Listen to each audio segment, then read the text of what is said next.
Au-delà des codes d'expression orale pour réussir une interview, il est nécessaire de hiérarchiser son propos.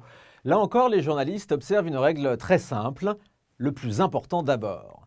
C'est le principe de la pyramide inversée. On part du plus important, la base de la pyramide, pour arriver au moins important, la pointe de la pyramide. Essayez au maximum de toujours respecter cette règle dans vos prises de parole. On commence systématiquement par le plus important pour arriver au moins important.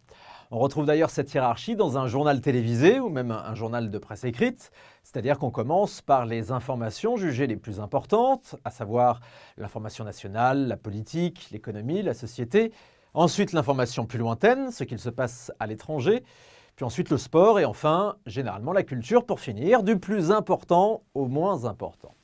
Mais on retrouve aussi cette pyramide inversée dans le propos. Le journaliste commencera toujours une interview par le sujet le plus important. Et en termes journalistiques, le plus important veut souvent dire le plus récent. Une interview d'actualité commencera donc par des questions sur l'actualité la plus récente. On ne commence pas une interview en ressortant de vieux dossiers. Il faut aussi tenir compte de cette hiérarchie du plus important au moins important lorsque vous vous exprimez.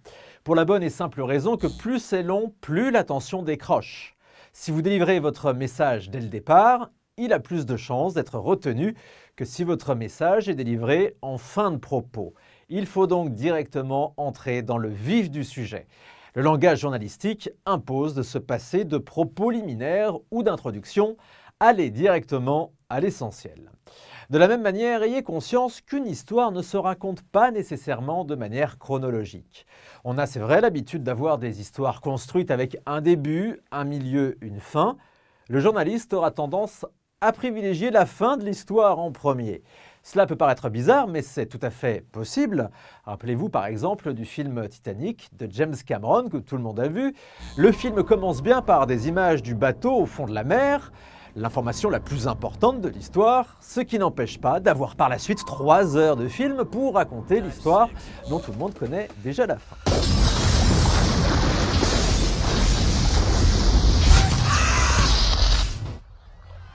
Autrement dit, le journaliste a généralement horreur des historiques. Ne commencez pas nécessairement par le début d'une histoire, mais bien par la chose la plus importante de votre histoire. Il faut absolument délivrer votre message dès le départ.